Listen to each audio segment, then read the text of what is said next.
ओम नमस्ते जी। आज हम कठोपनिषद की चतुर्थ वल्ली के 12वें मंत्र का स्वाध्याय कर रहे हैं। मंत्र इस प्रकार है। अंगुष्ठमात्र पुरुषो मध्य आत्मानि तिष्ठति ईशानो भूतभव्यस्य न ततो विजुगुप्सते एतद्वैतात्। पहले हम ईश्वर को देख रहे थे कि ईश्वर के बारे में पिछले कुछ मंत्रों में बताया है कि ईश्वर जो है एक है, ईश्वर सर्वव्यापक है, ईश्वर सब स्थानों पर है, ईश्वर सर्वशक्तिमान है। तो इसी ईश्वर के बारे में ही इस मंत्र में भी कुछ और ईश्वर के गुणों के बारे में बताया गया है।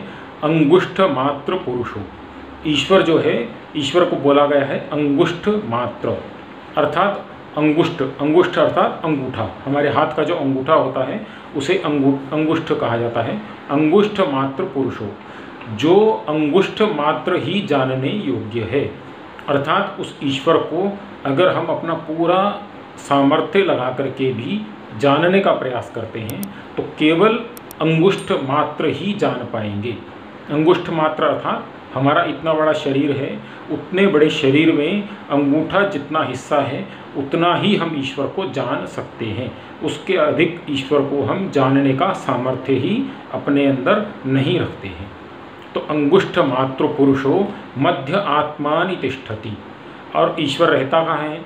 ईश्वर तो सर्वव्यापक है, तो इसमें बोला है मध्य आत्मानि तिष्ठति, आत्मा के मध्य में रहता है, अर्थात आत्मा के बीच में रहता है, अर्थात सबकी आत्मा में ईश्वर रहता है। तो पुरुष, पुरुष बोलते हैं निवास करने वाले को, जो भी निवास करता है उसको पुरुष बोला जाता है। अब हमारे शरीर में जो आत्मा है वह भी पुरुष है, क्योंकि वो इस शरीर में निवास करता है तो इसलिए पुरुष है।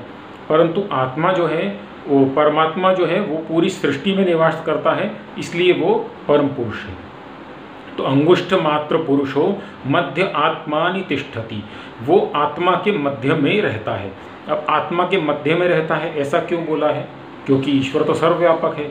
यहाँ बोला है मध्य आत्मानि तिष्ठति, तो ऐसा इसलिए बोला है कि ईश्वर को हम बाहर प्राप्त नहीं कर सकते, कहीं भी इंद्रियों से प्राप्त कर नहीं सकते, और प्राप्त हमें करना है। हमें अर्थात इस शरीर को तो प्राप्त नहीं करना है, क्योंकि शरीर तो जड़ है।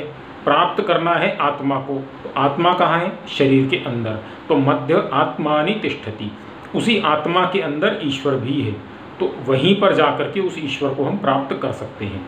तो अंगुष्ठ मात्र पुरुषो मध्य आत्मानि तिष्ठति, वो जो अंगुष्ठ मात्र पुरुष है, जिस ईश्वर को हम केवल इतना ही जान सकते हैं, और वो भी कैसे जान सकते हैं? अपनी इंद्रियों को बाहर से रोक करके आत्मा के अंदर जा करके, आत्मा को जान करके, और आत्मा में ही उस ईश्वर को हम जान सकते हैं। ईशानो भूत भव्यस्य, ईशान, ईश बोलते हैं जो मालिक होता है, जो ईश्वर होता है, जो सारे ऐश्वर्य का स्वामी होता है। तो ईशानो भूत भव्यस्य, वह ईशान है अर्थात स्वामी है। किसका स्वामी है? भूत और भविष्य का।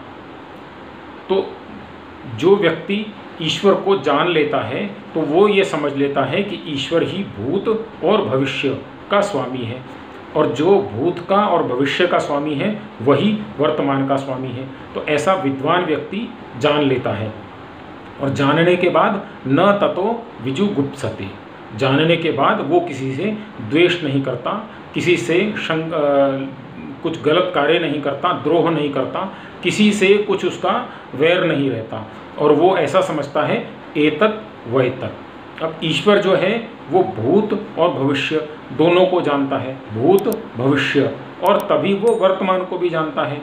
और हम अगर ऐसा समझ लेते हैं कि हमने जो भूत में कार्य किए, जो भूतकाल में हमने कार्य किए, उसमें कुछ तो गलत कार्य भी होंगे, कुछ अच्छे कार्य भी होंगे, परंतु अभी वर्तमान में जो हम कार्य कर रहे हैं वो हमारे हाथ में है, और भविष्य में जो कार्य करने वाले हैं वो भी हमारे हाथ में है।